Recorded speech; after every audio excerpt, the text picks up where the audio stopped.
Guys, welcome to Better Bachelor. This is Joker with a face for radio and a voice for print.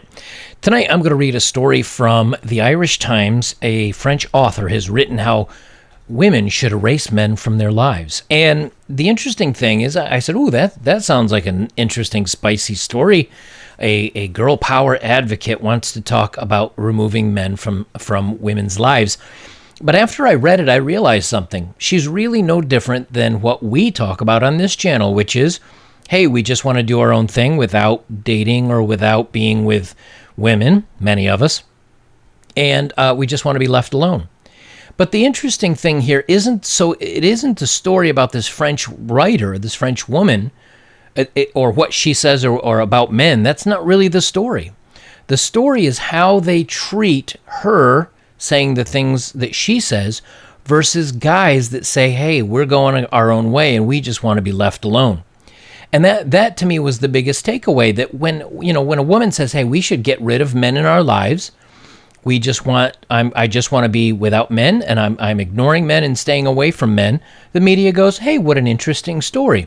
But when men say the same thing, I just don't want women. Oh, well, they're toxic and patriarchy and bad. And there's a different theme when guys decide to do it versus when women do. So I've selected some choice music to play along with the writing styles for each of these articles. I'm not going to read through all of them, but you'll hear the difference in not only the way, of course, I'm going to read them just to make it fun, but you're going to see a difference between the way the articles are written for basically the same subject and how instantly men are the bad guys for doing this, but when women do it, it's lighthearted, and what an interesting choice. So let's get recording on this. You'll see what I'm talking about.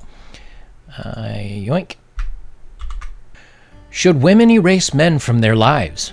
This writer thinks so. One French feminist says women should, but is this throwing the baby out with the bathwater? According to the popular book titles French Women Don't Get Fat and French Women Don't Get Facelifts, well, if a new book is to be believed, French women don't get feminism either. This year already has seen the release of Pauline Harminge's I Hate Men, in which the 25-year-old feminist activist defends misandry and a general distrust of men. What anger towards men is in fact a joyful and emancipating path when it is allowed to express itself, she writes. Hot on the heels of that publishing sensation comes Girl Power Genius, a book by Alice Coffin.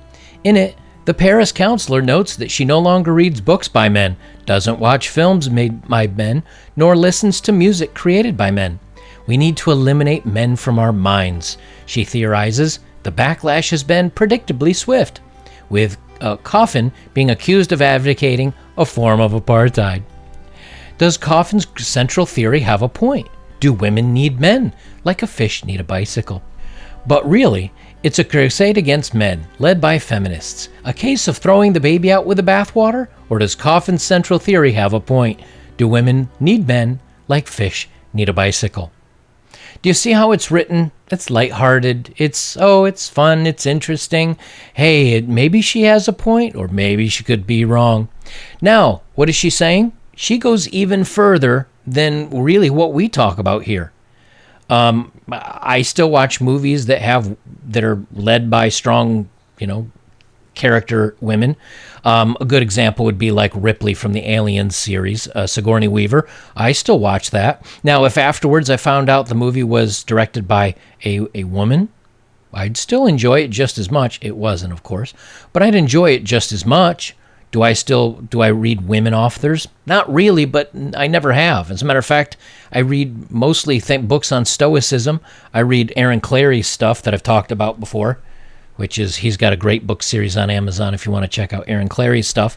I read Stephen King, although less so since he's gotten so political. But it doesn't stop me. Like, I don't go out of my way to find out if women were involved in or not and then decide to boycott it because of it. But she does. So she even goes a step further. But again, you hear how it's written, very lighthearted and very fun. Now, I'm not going to go super deep into this article because I've actually talked about it before in another video of mine about a year ago. But I want you to listen to the difference, the way that this article talks about men Us guys just, hey, we're going our own way. Men going their own way, the rise of a toxic male separatist movement. The men of the going your own way movement aim to live their lives with no female contact. The idea began on the fringes of the internet. So how has it made it all the way to the White House? There's been an awakening, changing the world one man at a time. These are the dramatic words that appear when you visit mgtow.com. In a video that looks a lot like an action movie thriller, the words are soon followed by more that appear to splash across the screen, smoldering fiery red. Men going their own way. If you stumbled across the website and never heard of it, you would probably assume this was a tiny extreme movement, but you would be only half right. The views are indeed unorthodox, even within the sprawling web of group lifestyles and cults known as the manosphere, where women haters mobilize against a supposed gynocratic conspiracy, while incels plot revenge on women and pickup artists deploy predatory tactics to game women into having intimacy with them. The men of this movement attempt to eschew relationships with women altogether. They are literally going their own way, far, far away from any women at all. Now, yes, I am being a little bit dramatic and over the top about this, but what's the point of it? You know, when there was an event held in I want to say it was Denmark, that was a women's only event, and this is just a couple days ago, and come to find out that's actually against the law to have an event where men can't show up, and they were found guilty and they paid zero fine because the movement in theory was for a good reason. But what if the reverse were true? What if men decided to have the same type of meeting or group? Would it be okay? No, of course it wouldn't. There are so many places that men used to have exclusively for men that are no longer allowed. There are strict, full, just women's gyms now because, you know, they don't want to be around men when they're wearing their skimpy outfits and makeup while they work out to get attention. They don't want to be around men that might be leering at them or bothering them. But every place that's ever created a man's space, like a gym or something like that, always has women trying to infringe upon it. And it goes in this big cycle of, this is a male space only. Women say, we deserve a right to participate as well. You can't shun us. So then they say, okay, fine. And women get their way, and so all of a sudden then it's a men and women's area. And then pretty soon the women say, hey, you know what? We don't like the fact that a lot of these guys are talking to us or bothering us when we're trying to work out or do whatever we wanted to do in this group. We'd like it if the men were not allowed in here to bother us. And so they say, okay, so we'll remove the men from the former male area that is now co-men and women. Okay, so now we'll just make it a woman's space. And the men say, well, how did something that was just for guys become just for women now? All right, fine, we'll go get our new place. And the men go start off and get their new whatever that is men's only again. And then the women show up again and say, hey, we want to be a part of this. And it's repeated over and over.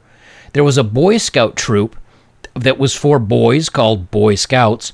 And all of a sudden, girls wanted, you can't do this just for boys. It's shunning out women. And so they let women or girls join. And before you know it, they had an all-female Boy Scout troop. Let me say that again. They had an all-female Boy Scout troop. They chased away the boys out of the Boy Scouts. How does this make any sense? Well, they kind of do the same thing when they talk about, things like this, that we guys have been doing this for a long time, saying, hey, we just, look, we're not saying we're not here to hate on women. We're not saying that some people, yes, some of you guys dislike them and are pretty vitriolic about your feelings towards them. But for the vast majority of guys, they're just like, look, I just don't want to be bothered with it anymore. I just want to be left alone. I want to live my own life. I don't want to date. I just want to enjoy my time by myself. And when we do that, they're going, oh, they're dark, they're angry, they're poisonous, they're toxic, and all these other bad words.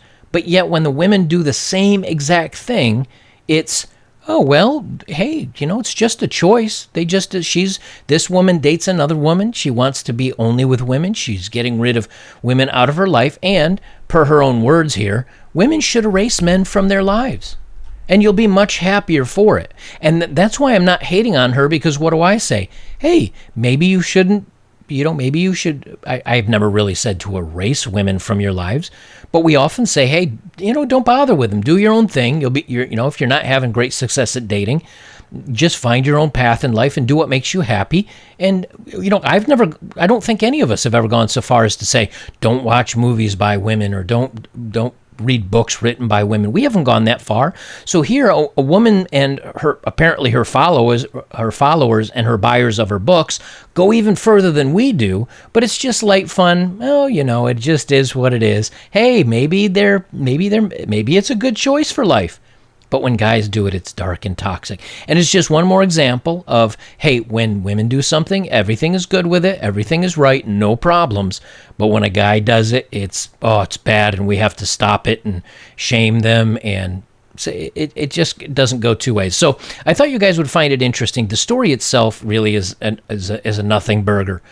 But the fact that it's making its rounds on social media shows that it's not so much what the writer thinks. It's about how the media portrays men versus women doing the exact same thing. But of course, as always, we're the bad guys. Guys, if you'd like to support my work, links are below as always. If you have, thank you very much. The best way you support me is like, comment, share, subscribe, check out my older videos, and join me over on betterbachelor.locals.com on the forums. Guys, I'll leave it there. This is Better Bachelor. I am Joker. And remember, when women do it, good. When men do it, boo.